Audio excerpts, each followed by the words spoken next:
First question. Baptism itself saves person. Baptism itself saves a person, even if they have not accepted Jesus into their heart. True or false? Baptism itself saves a person, even if they have not accepted Jesus into their heart. True or false?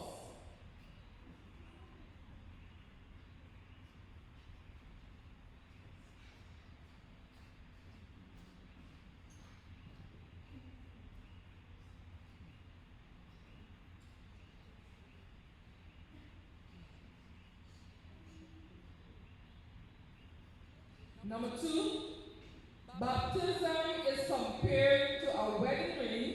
Baptism is compared to a wedding ring because both symbolize an important commitment. Baptism is compared to a wedding ring because both symbolize an important commitment. True or false?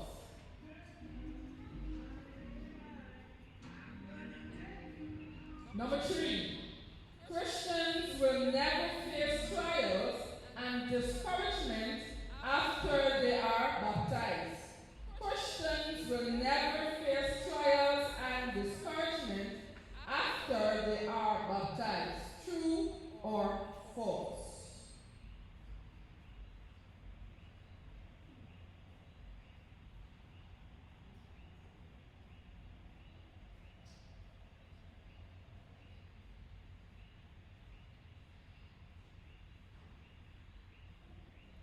Number four, the story of Aquari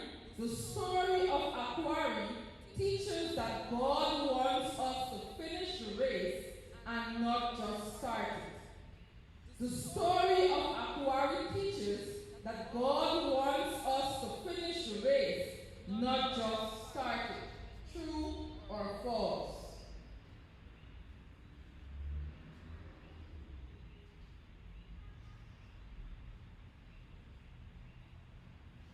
Finally, according to the sermon, the source of a Christian strength is found in the Lord. According to the sermon, the source of a Christian strength is found in the Lord, not in people or things. Not in people or things. True or false?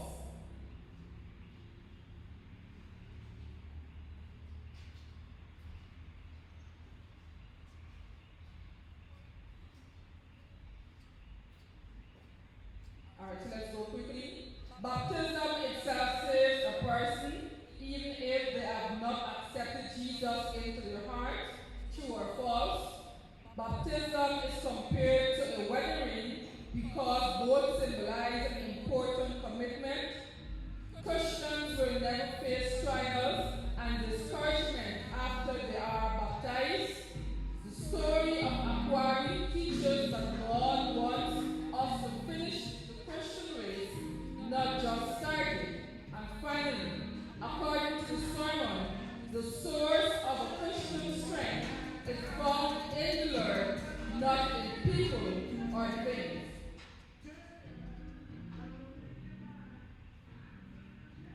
So that brought us to the end of our quiz.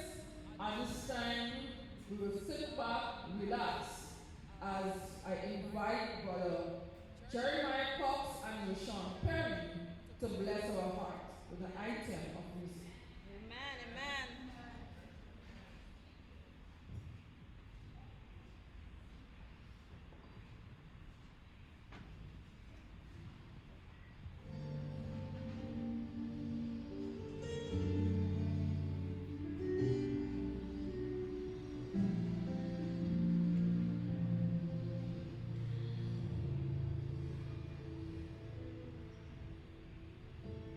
His heart was broken.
There's a calm raining on a restless wave. Send a light, send a light.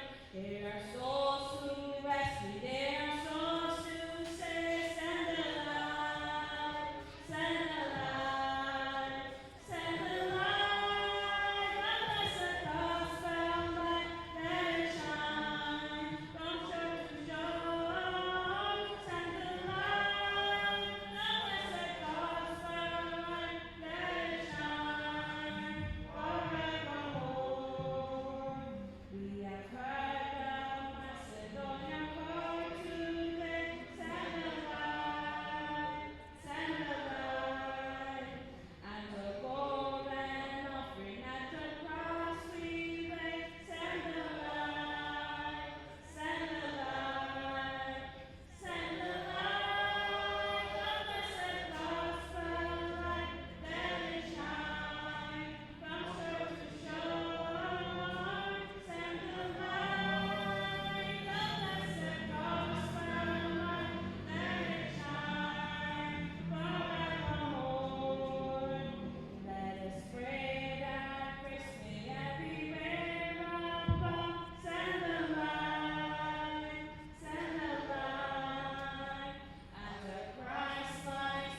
good, man. I said, good night, everyone.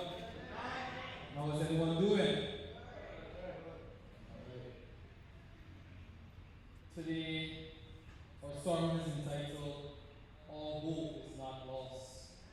What is the sermon entitled? Turn with me to the book of 1 Samuel. 1 Samuel chapter 1, and we read from verse 2 to 19. Can this one please say amen? Amen? I'm reading your hearing. And he had two wives. The name of one was Anna, and the name of the other Penina. And Penina had children, but Anna had no children. And this man went up out of the city yearly to worship and to sacrifice unto the Lord of hosts in Shiloh. And the two sons of Eli, Hophni and Phinehas, the priests of the Lord, were there. And when the time was that Elkanah offered, he gave to Penina his wife, and to all her sons and her daughters portion. But unto Hannah he gave a worthy portion, for he loved Hannah, but the Lord had shut up her womb. And he answered, and her adversary also provoked her sore, for to make her free, because the Lord had shut up her womb. And as he did so year by year, when she went up to the house of the Lord, so she provoked her. Therefore she wept and did not eat. Then said Elkanah her husband to her, Anna, why weepest thou? And why eatest thou not? And why is thy heart grieved? Am I not better to thee than 10 sons? So Anna rose up after they had eaten in Shiloh, and after they had drunk. Now Eli the priest sat upon a seat by a post of the temple of the Lord, and she was in bitterness of soul, and prayed unto the Lord, and wept sore. And she vowed a vow, and said, O Lord of hosts, if thou wilt indeed look on the affliction of thine handmaid, and remember me, and not forget thine handmaid, but will give unto thine handmaid a man child, then I will give him unto the Lord all the days of his life, and there shall no razor come upon his head. And it came to pass, as she continued praying before the Lord, that Eli marked her mouth. Now Anna, she spake in her heart, only her lips moved, but her voice was not heard. Therefore Eli thought she had been drunken. And Eli said unto her, How long wilt thou be drunken? Put away thy wine from thee. And Anna answered and said, No, my Lord, I am a woman of a sorrowful spirit. I have drunk neither wine nor strong drink, but I have poured out my soul before the Lord. Count not thine handmaid for a daughter of Baal, for out of the abundance of my complaint and grief have I spoken hitherto. Then Eli answered and said, Go in peace, and the God of Israel grant thee thy petition that thou hast asked of him. And she said, Let thine handmaid find grace in thy sight. So the woman went her way, and did eat, and her countenance was no more sad. Final verse. And they rose up in the morning early, and worshipped before the Lord, and returned, and come to their house to Ramah. And Elkanah knew Hannah his wife, and the Lord remembered her. Brothers and sisters, the sermon tonight is entitled, All Hope is Not Lost. Let us pray. Kind and loving Father, as I yet another night, Father God. I pray that you may use me tonight, Father. I pray that you may take away any nervousness from me so I can speak to your people. Lord, I pray that you may bring forth the next message in such a way that your people could understand. And as the smallest child here tonight, they could go home understanding something from the sermon, Father. I pray those who are still coming that you may hasten their footsteps, bring their safety. In Jesus' name, amen. Brothers and sisters, we can see that Hannah had a husband who loved her and took care of her.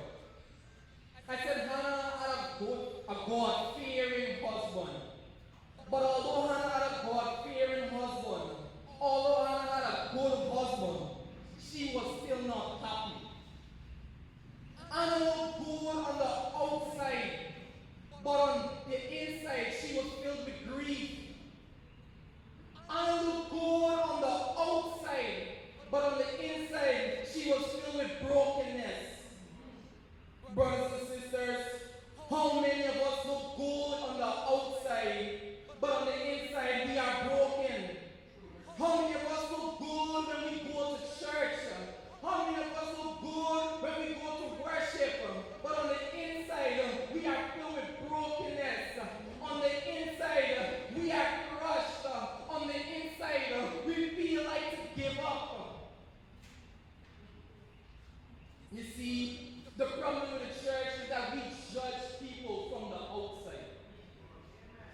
I said the problem with the church is that we judge people from the outside.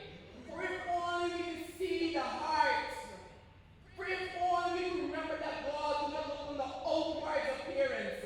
He don't care what you have on, but he looks at the heart. For you see, brothers and sisters, not everyone who comes to church in a beautiful dress or a nice suit is good on the inside. I said not everyone who comes to church with a fancy suit is doing good on the inside.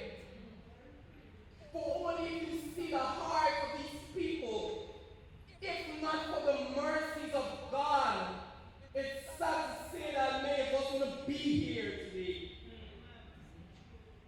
But you see the reason why people come to church, I said the reason why people come to the house of God, because they come for the hearts to be mended. They come to receive hope. That's why it's good, brothers and sisters. I said that's why it's good for us to treat people good. We need to be careful with the way we treat others. You see many people who have come to church here today and have left would have still been in the church if we only would have treated them better. You see, brothers and sisters, I came to understand that the church is a hospital. I said the church is a hospital for sinners. So everyone that comes to church is sick somewhere. How many people look good on the outside but are broken on the inside? How many people have money but are still not happy? How many people have cars but are still not happy? How many people have houses but are still not happy? How many people have possessions? How many people have status but are still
Because the last time I checked, it says in the Bible that a cut up on 1,000 hills, they belong to him. So if you have Jesus, you don't need to worry. I said if you have Jesus, you don't need to run behind folks for they to like you. You don't need to run behind folks for they to trust and hear what you want to say. Brothers and sisters, Hannah had everything, but yet she was not happy. What was the problem? Hannah was barren. She could not have given her husband a child. And because Hannah was barren, because Hannah was an unfulfilled woman, the Bible still tells us that Hannah was something else. I said, although Hannah was barren, although Hannah was an unfulfilled woman, the Bible still tells us that Hannah still had kids.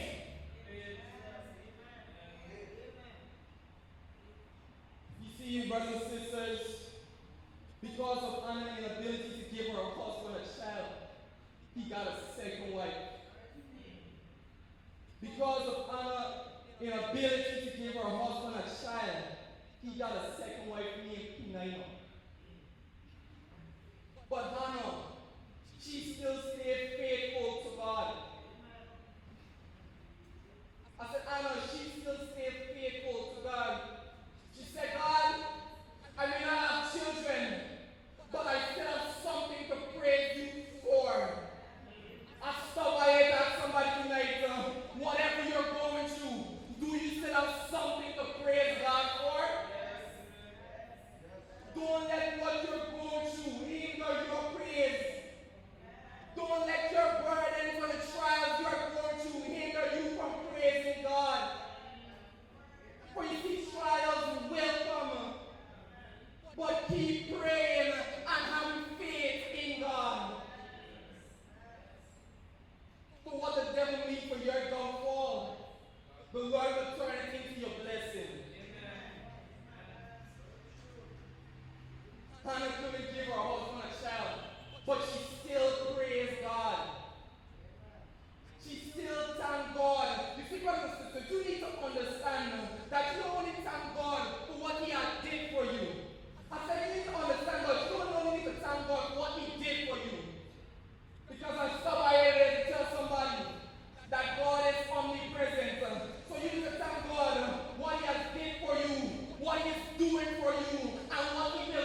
I said they got the experts.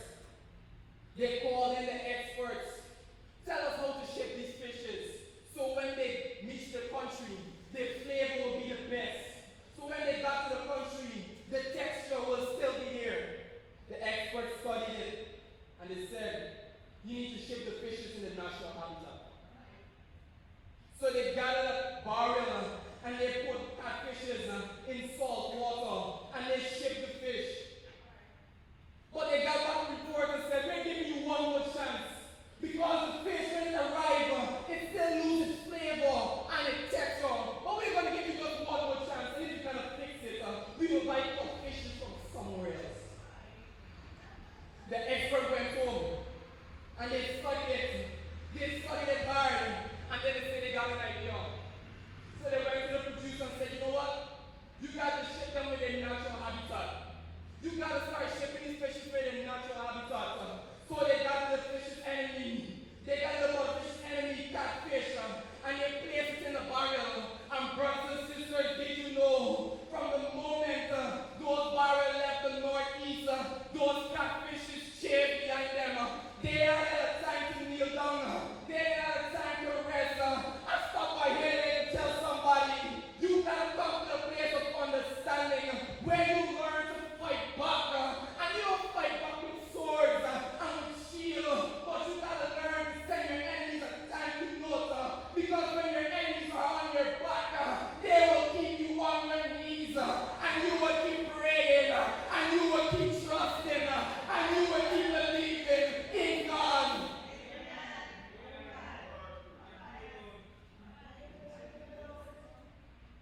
Hannah was barren, but she got on her knees and she praised God. And God answered, I'm not going to give her a bouncing baby boy. Don't allow what you're going through to stop you from praying. Just get on your knees and pray. You see, as I hasten to close, brothers and sisters, as I hasten to close, I just want to sing a song. There is power, wonder-working power in the Lamb of the Lord. Can the persons please sing it?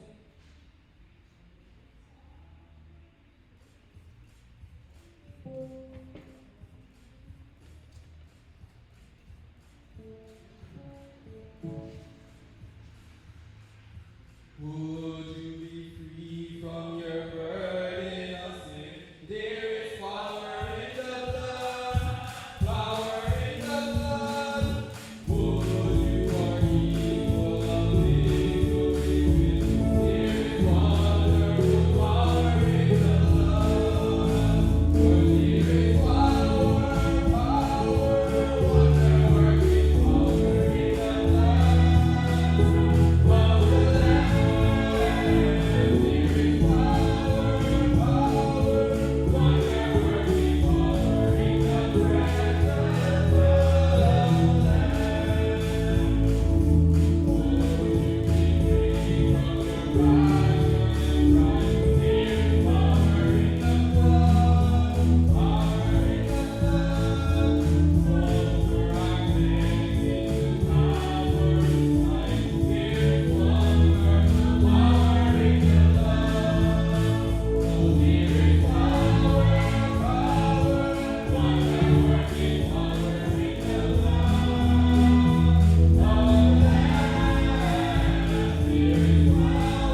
I make the call. I don't know what you are going through. I don't know what you're saying, God. I want to stay on my knees because my enemies are on my back. I don't know what you're going through. Maybe when I come out, maybe you're saying someone's on my back day and night. But I'm not going to lash out. I want to get on my knees and pray, God, because I know on the knees. On my knees is where prayers are answered. Why not stand to your feet? If tonight you are saying, God, I don't want to just stand for you. I don't just want to pray when my burdens are too much for me. Because I know that burdens are lifted at Calvary. And it said, lay your burdens with Jesus who cares. And Father, today, I want to ask you that I may lay my burdens in you, that you may give me the strength, that I may press on and press forward. Why not come to the altar? If you are saying, God, tonight, my burdens are too much, and I can't bear it anymore, why not come to the altar? As I ask Pastor Watson to pray for you.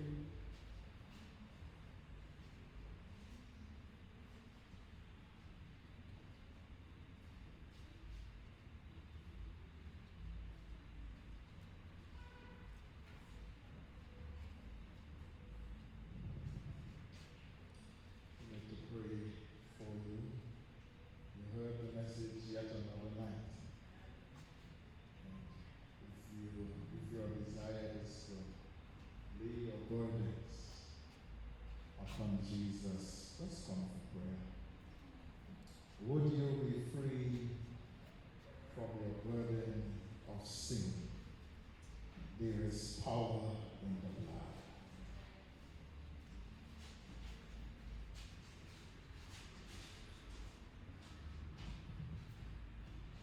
All you have to believe is that He can, and He will. We heard the story of Hannah tonight, and how Hannah prayed because she believed God has the power. And she left there rejoicing because her prayer was answered. I don't know what burden you have in your heart, but God does. And though He knows, He still says to us, tell me so that I can fix it for you. Because it is not that our God is ignorant, but He desires to have a relationship with us. Because if God should fix all our problems with us first coming to Him, it means that we will never take time to have a talk with Jesus. It is just a little talk with Him that makes it right. So as I pray for you this evening, I give you 1 minute to silently talk to God. Let Him know what is on your heart. Lay that burden there. For His desire, and He said in His word, that we should give Him our burden and take His yoke. For His yoke is light and His burden is easy. So take the minute now and talk to God. And then I'll pray.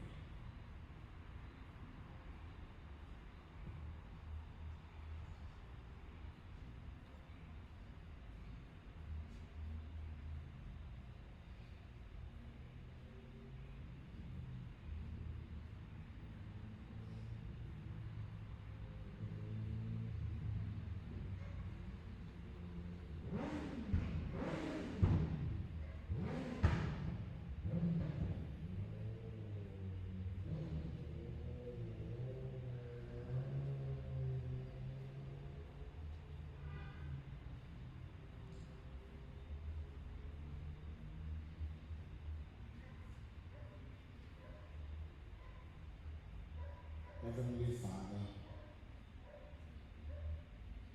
Lord, we come to you with all our differences. We have come from different homes, different communities, with different cultural practices. But though we stand before you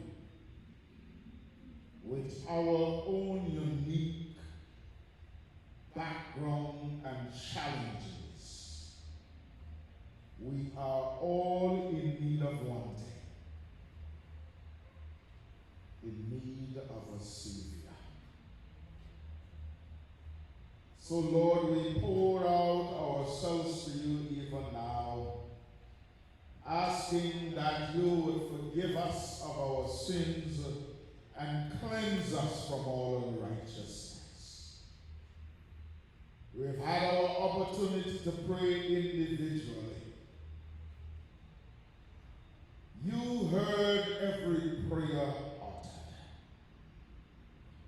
And oh loving God, I pray at this time that once the request is in accordance with your will, that you grant it unto the individual.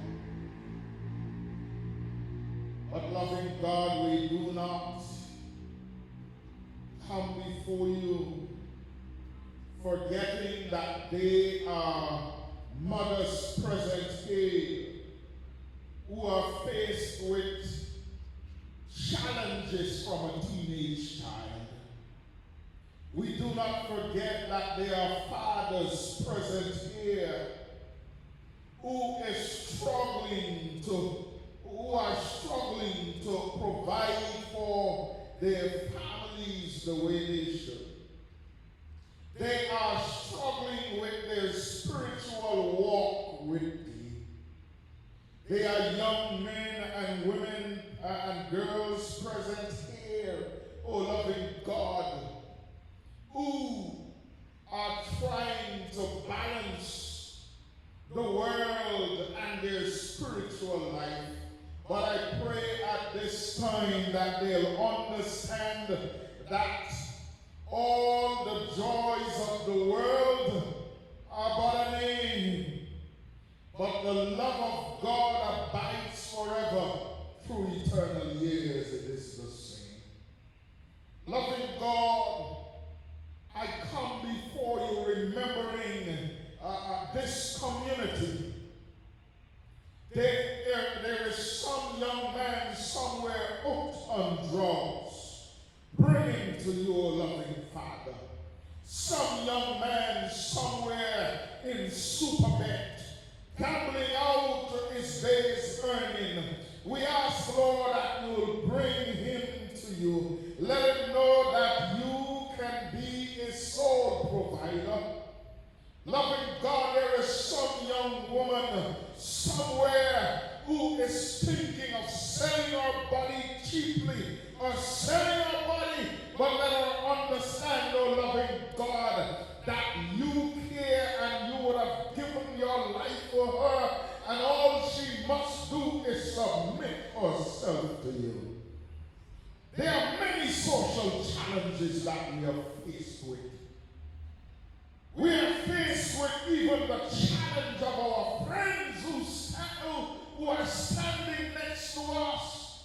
From time to time, they taunt us and torment us and pressure us into negative activities. Beloved God, this evening we ask that you will move mightily and let young people stand up for you, oh loving God. Let young people make a positive turnaround and stand positive for God. Loving God, we ask that you'll move upon every head bowed in the same way you moved upon Hannah. Give them the assurance that it is well with them. Let them know, oh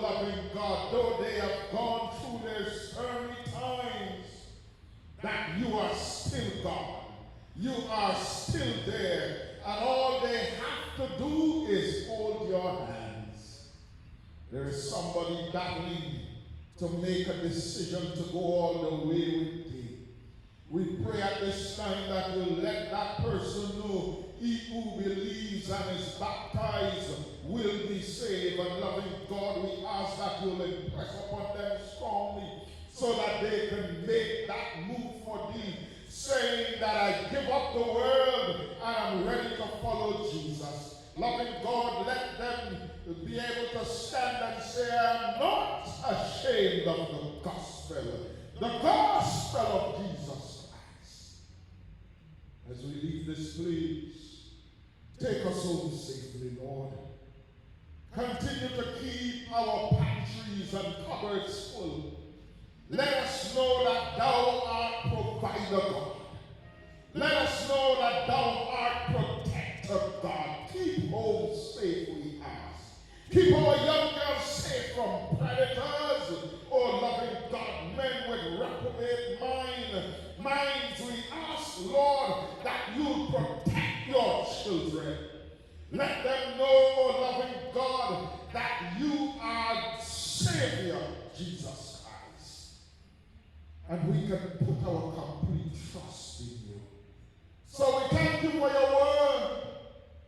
We ask that it will rest with us and bring us to the point for us to place complete trust in you.